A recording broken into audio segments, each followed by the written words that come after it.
নমস্কার সবাইকে। সবাই কেমন আছেন? আশা করছি সবাই খুব, খুব ভালো আছেন। আমি পায়েল। আমার নতুন একটি ব্লগে আপনাদের অনেক, অনেক, অনেক ওয়েলকাম জানাই। আমি আগের থেকে একটুখানি ভালো আছি। এত সর্দি, জ্বর লেগেছে, চোখ মুখ পুরো আমার শুকিয়ে আছে। কি রোগী, রোগী লাগছে নিজেকে দেখতে। ভালোই লাগছে না একদম দেখতে। যাই হোক, আপনারা সবাই ভালো থাকবেন, সুস্থ থাকবেন। আজকের ব্লগটা আশা করছি আপনাদের খুব ভালো লাগবে। তো দেখতে থাকুন আর সঙ্গে থাকুন। আজকে রান্নাঘরে এসে আমি আ রান্না করছিলাম আজকে কাতলা মাছ দিয়ে আমি ধনেপাতা বানাবো। মানে ধনেপাতা দিয়ে আমি কাতলা মাছটা মেন তরকারিটা বানাবো আমি আজকে, ঠিক আছে? এইসব রান্নাগুলো না বেশি না রুটি দিয়ে খেতে বেশি ভালো লাগে। তো যাই হোক, মাছ আবার রুটি দিয়ে খাওয়া যাবে না। মাছ তো ভাত দিয়েই খেতে হবে। আর ভাত দিয়েই খাবো, দুপুরের রান্না। তো মাছটা খুব কড়া করে ভাজিনি। ওই হালকা লালচে করে ভেজে সেই তেলেই পেঁয়াজ দিয়েছিলাম। আর এখানে আমি বেটেছিলাম আদা, রসুন, শুকনো লঙ্কা, কাঁচা লঙ্কা পেস্ট করেছিলাম, সেটা দিয়ে দিয়েছিলাম। তারপর দিলাম টমেটম কুচি।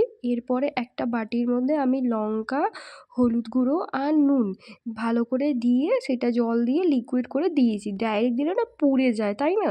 তারপরে ভালো করে একটু কষিয়ে নিতে হবে যতক্ষণ না তেল ছাড়ে। আমি এতটা লেভেলে সুন্দরভাবে কষিয়ে নিই, দেখুন এতটা কোয়ান্টিটি হয়ে তো কষাতে, কষাতে কোয়ান্টিটিই কমে যাবে একদম। এরকম লেভেলের আমি কমিয়ে নিয়েছিলাম, আর সাথে একদম মশলার একটা বিন্দু গন্ধ থাকবে না।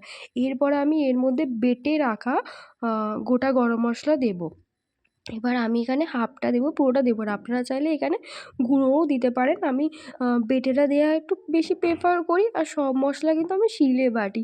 আমি কিন্তু মিক্সি ইউজ করিই না। সত্যি বলছি, কোনদিন দেখাবো তাহলে আপনারা হয়তো বিশ্বাস করবেন। গরম মশলাটা হাফ দিয়েছি, হাফ রেখে দিয়েছি। কেন রেখে দিয়েছি বলুন তো? আজকে আমার না মাছটার থেকেও দুর্দান্ত লেগেছিলো এই মোচার রেসিপিটা। আমি মিস করে দিয়েছি, আপনাদের সাথে এটা শেয়ার করা হলো না। এইটা এত দারুণ হয়েছিল খেতে, বাড়ির সবাই প্রশংসা করেছে আর আমার নিজেরও ভীষণ ভালো লেগেছে।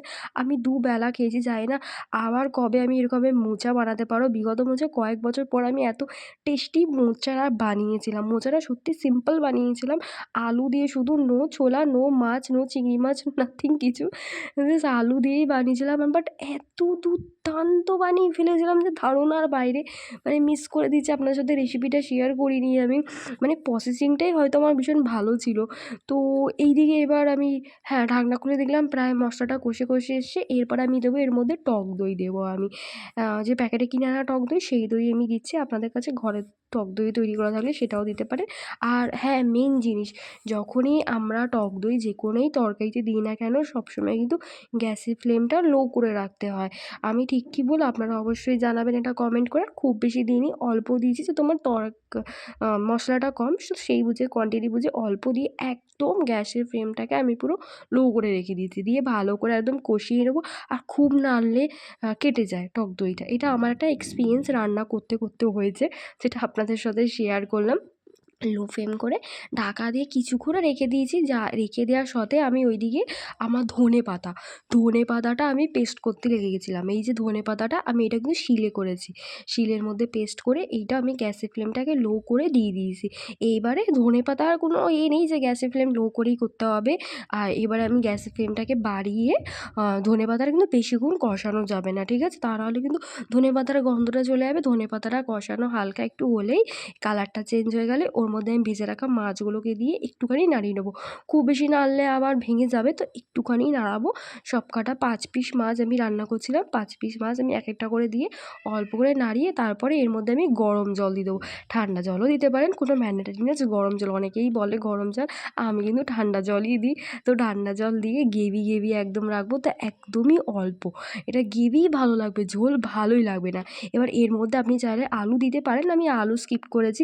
ফুলকপি চাইলেও দিতে পারেন, শীতের সবজি ভালো লাগবে খেতে। বাট আমার কাছে ছিলও না, তো সেই দুটো আমি স্কিপ করে গেছি। ব্যাস, ফুটে যাওয়ার পরে কিছুক্ষণ পর নামিয়ে নেবেন। দুর্দান্ত লাগে, সত্যিই বলছি। একবার হলেও বাড়িতে ট্রাই করে দেখুন। যখন বাড়িতে গেস্ট আসবে তখনও ট্রাই করবেন। মানে এত দারুণ লাগে। আর এখন ধনেপাতা কিন্তু অনেক কম দাম। আপনারা কালার দেখেই বুঝতে পারছেন কি দারুণ টেস্টি হয়েছে। আর এই গন্ধটা পুরো ধনেপাতার গন্ধ ছিল। গ্রেভিটা দিয়ে মনে হচ্ছিলো যে মানে রুটি খেলে বেশি ভালো হতো।